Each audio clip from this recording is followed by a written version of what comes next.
And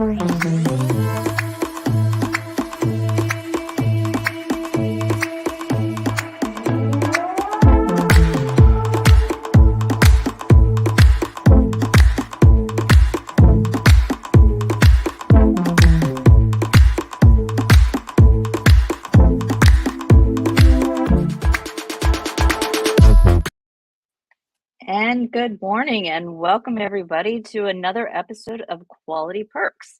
I'm Karyn Dupree. My co-host is Neal, and we have the most lovely Leslie O with us this morning. We'll be talking about empathy and customer experience. So, without further ado, the first thing we do is we talk about what coffee we're drinking or whatever beverage we're drinking at the time. So, I'll go first.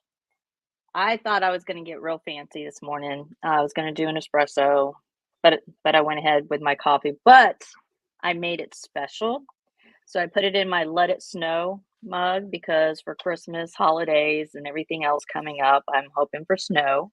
It is my regular cup coffee. However, I added cocoa, hot cocoa, a spoonful of that, and I also added one of these. It is the peppermint cookie Lindt. Oh, I can't show you, but it's the Lindt Linder. See, that's not coffee anymore. That's like a dessert drink. You've crossed. It is delicious. It's not coffee, maybe, but it is delicious. You dropped a whole chocolate in there? You dropped a chocolate? Why not? Well, we have to. You're elevating your barista game for Quality Perks. Well, hey, haters gonna hate, Neal. Haters gonna hate. Well, here in Florida, where it's 50 degrees, it feels like snow. So I appreciate the mug. Awesome. Leslie, tell us, what do you have today?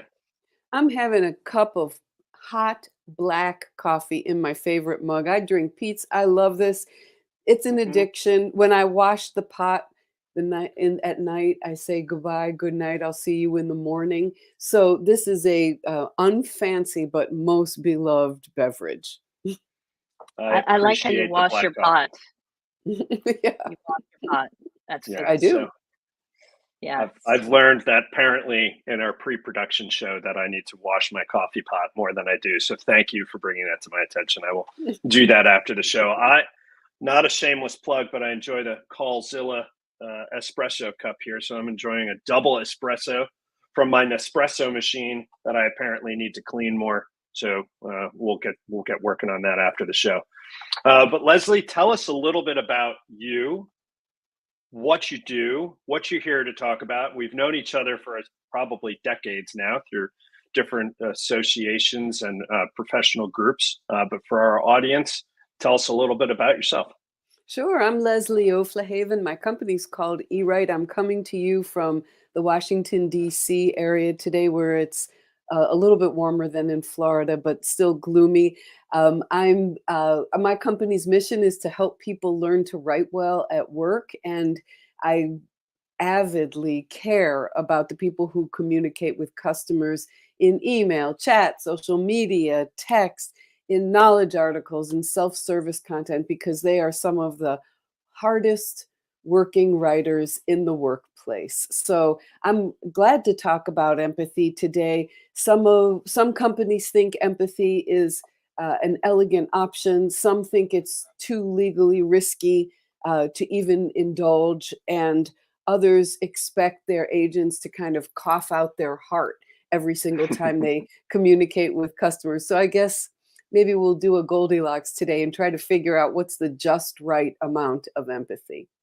Right. Well, that was going to be my follow-up question. So 2 questions. One would be, when is empathy appropriate, right? So when what's the difference in verbal as opposed to writing? So, when you have a verbal communication and somebody, makes a statement that requires an empathetic response, it's pretty cut and dry.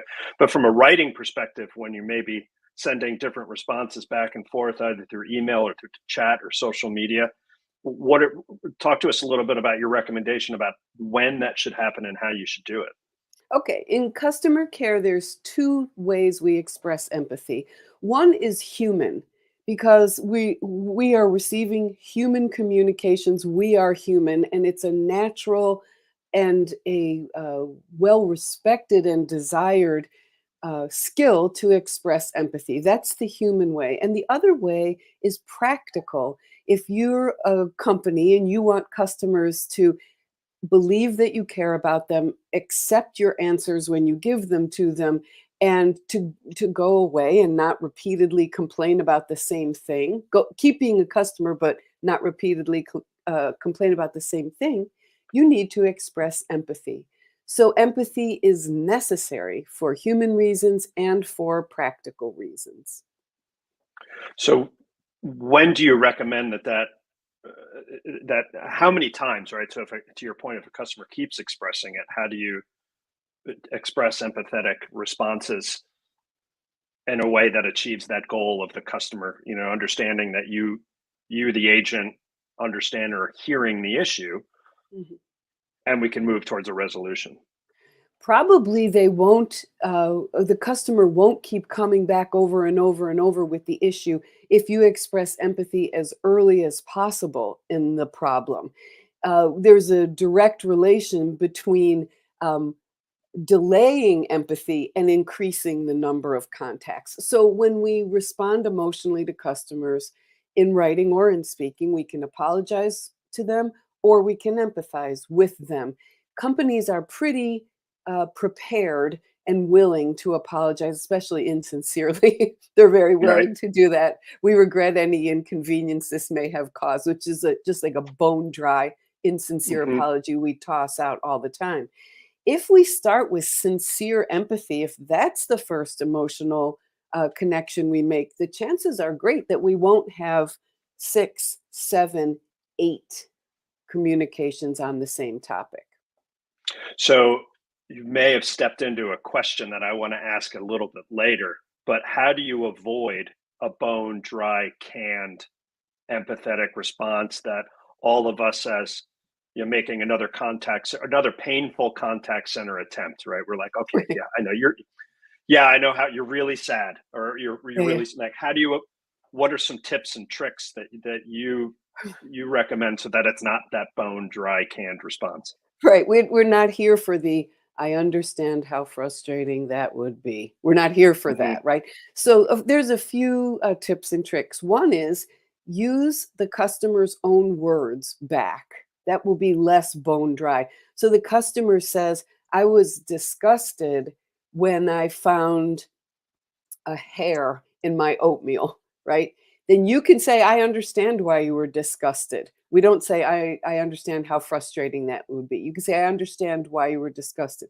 So use the customer's own words back. Now, sometimes customers are being dramatic and tragic and they say, you're worse than murderers. You can't empathize and say, I understand why you think we're worse than murderers, but Right. you would understand the extent of their emotion and try to find a slightly safer way to empathize. So use their own words back with them. Then the other thing you can do is empathize with their tactics if you can't empathize with their feelings. So you can say, I understand why you contacted us again, or I understand why you're concerned that the shipping address might be wrong given that the name is wrong. So you can empathize with what they've done so far. I can see you phoned us and you emailed us. I can tell this really matters to you. I Mm. understand why this really matters to you. So there are 2 tips. Yeah, so being specific to the customer's call history and the amount of times, the customer may not even mention this is my second or third attempt, but the agents, has the tools at their disposal to be able to see that happened. So you'll put a customer at ease if they didn't even have to say that, but you Right. offered that you have that information at your fingertips as a part of an empathy statement. Indeed. And if they have said so, or as we all know, we're like, Fred, you tweeted us, you chatted us, you emailed us, and now you're calling us. Fred, we can tell this matters a lot to you, but make it an empathetic response to the fact that Fred's contacted us in 4 channels. Right. Yeah, and a point you made earlier about the reduced future calls, that first call resolution metrics can be better by providing that empathy statement and letting the customer know that this is the one-stop shopping, that this is how it's going to happen. I'm going to be the one that's going to fix your issue. Indeed. So, organizations and brands that are operating contact centers would do well to focus on this as a particular issue, because it's reducing cost of effort. And then to your other point about blasting all over every channel about how they're not satisfied, you don't need that either. No thanks. It was interesting. So that bone dry canned response talk. Uh-oh. We've lost Neal. Oh, Neal will be back. Neal will be back. Hey, Karyn, look who's joining us. We have Ghislaine Cadaret. I know Ghislaine. Hey, Ghislaine. And Neal, hi. And Lauren, thank you for joining. It's a little bit about how. Are we back? Hey, Was Neal, it me? we lost you for a little It was bit. you. It was you. Unacceptable in a live broadcast. What was the last thing you heard me say? Can you still hear me, or did you actually hear the question? No, we didn't hear the question, but I have to congratulate you because your on-screen freeze face was very pleasant. You weren't like, Yes. yeah. No, not like that. Good. So don't do that again. Me. Got it. Don't do that anymore. So the question was, how is your world and generative AI met? So that bone dry response, that's I would imagine that we're at that spot, right, where companies are using generative AI, and we know that they are, and it's here, and it's been here for a while. How does your world and generative AI intersect to fix that bone dry or lack of detailed response? Well, I'm laughing because I'm deeply frightened that generative AI is going to erase me from the universe, of course, because my life's work is helping people write better. And I think we know what generative AI can do in that regard. And people who can't write well at all and never will write well at all, this is a tool that can help them a great deal. So I'm really, really worried. But I'm going to answer your question along a continuum here. The first, before generative AI is like the last answer to your question, namely, can we use software to help us empathize sincerely? Can we use software that's pretending or that's not human to help us express this most human kind of connection? Can we? That's the last question. The first question is, does do customer care managers, do leaders allow their frontline agents to express empathy? And I'm coming to you as a person who has worked in many, many companies, and about half of them prevent agents from expressing sincere empathy for a few reasons. The most common one is fear of legal risk. Or the second one would be fear of inelegant or inexact or overly human expressions of empathy, like I gotcha or something like that. Companies, right. Leaders are worried about that. So we have to start there, because until leaders say to agents, not only is it okay if you do it sometimes, I want you to do it all the time. I want you to express sincere empathy all the time. Let's not worry about what generative AI can do. We're not letting people do this. And the banishment of expressions of empathy is absolutely stupid and common, where agents are forbidden from expressing empathy. They're told, you can apologize, but never say you understand, because that means that we agree, which of course is wrong. I can understand why you contacted us 4 times does not mean we agree with your complaint. Or right. If I'm a parent too, and I would be concerned about this also, does not mean we agree that the toy is unsafe. That does not mean that. So first, that's the first part. Managers and leaders encourage agents to express empathy. The second part is, and this is, so aughts or so 1990s, do we have scripts that express empathy? Do we have templates?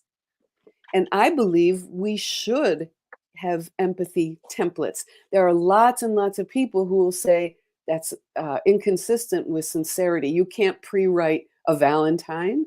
You can't pre-write a condolence card.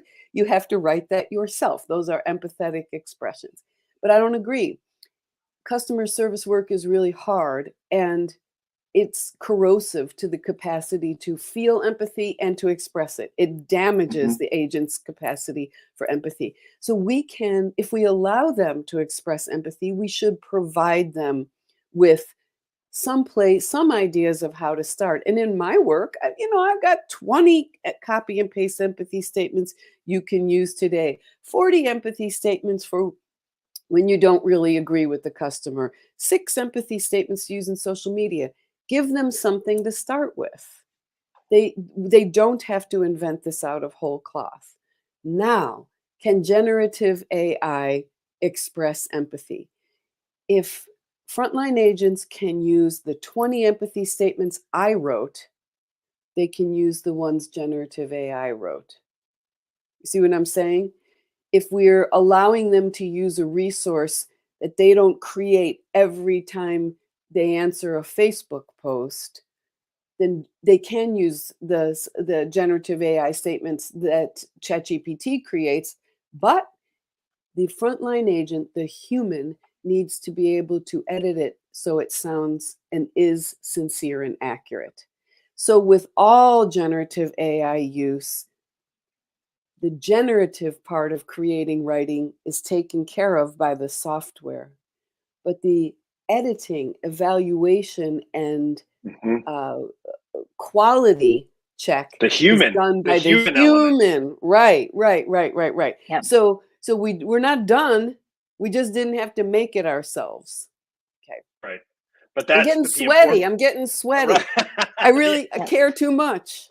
Well, the important part for me, at least, is that human element, is that side, because the technology, you're right, can make sure it's grammatically correct and the proper sentence structure is in there. But if it's out of touch and not specific and overtly generative, customers can see right through that.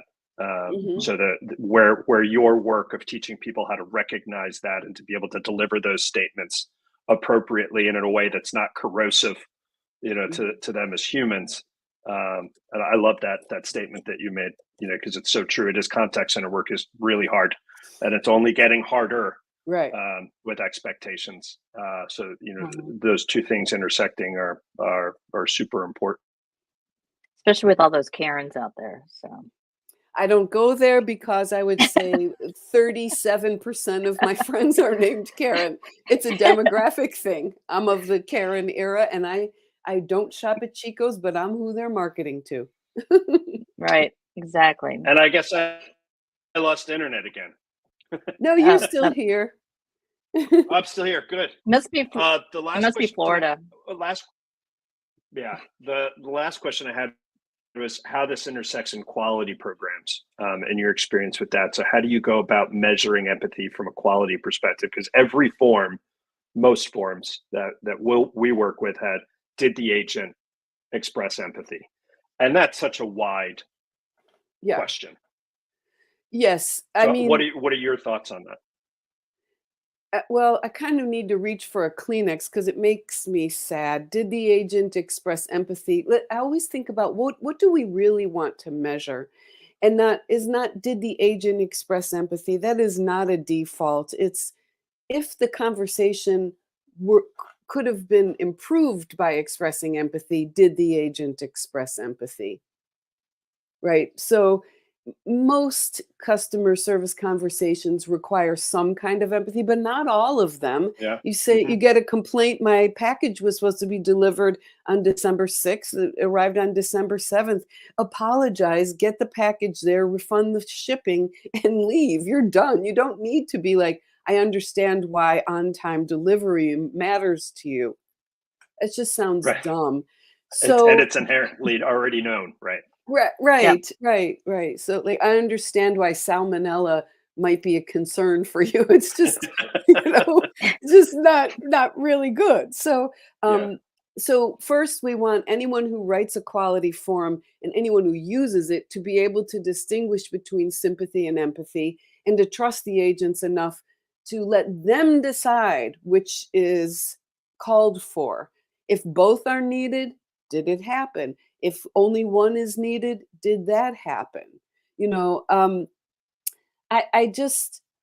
like the idea that empathy is showing up on the quality form, because then it shows that the organization values empathy. But I feel very For sure. protective of agents because they're often persecuted in the scoring of empathy, not lifted up. I mean, I have a client who shall remain nameless, and their quality scoring form forbids agents from using the word but. That's right. I'm sorry, but. No but. You can't use the word but. Exactly. So That's we're focusing on DUM, something. dumb, Right. right? This is the idea that if you're telling the customer, we wish we could waive this late fee, but we can't, it's the word but that's going to cause the problem. So when you demonize a particular word and rob agents of natural vocabulary decision making and then score them on that, then can you also be trusted to score whether they've expressed empathy properly? No, you can't. Yeah. So yeah, don't rely on the scoring form to fix an institutional vision issue. That's right. You gotta, What he you gotta said. fix. You got to fix that first, and then Mhm. move on to the quality form. A good quality form will measure what the organization's already doing well, not Indeed. not used to pick out kind of odd things like that. Mhm. Indeed. There's a comment that was made by Lauren, should we allow the empathy question to be marked NA? For sure. All Yeah. Yeah. I mean, all shouldn't all questions, I guess maybe with the exception of most questions should be allowed to be marked NA for particular interactions. I mean, we're never waiving the correct spelling and punctuation question, but that one's never NA, I guess, or spelling your own name correctly is probably important in Right. every interaction, but yeah. Yeah, maybe proper branding. Closing sometimes gets NA'd because the recording cuts off, but that's in the quality world, right? That's the issues we always deal with. But Yeah. awesome. Well, Leslie, thank you so much for your time today. I apologize for my internet outage there, but thank you so much for your insight and your expertise. I always enjoy getting to see you and hear about what you're up to and attend your workshops at the events that we go to. They're always engaging, and I really appreciate the conversation and the insights today. Thank you so much, both of you, for Same here. inviting me. I feel like we could talk for a long, long time. I hope it won't be too long till we meet again. Absolutely. Have a great Absolutely. end of the year. Happy holidays. Same to And you.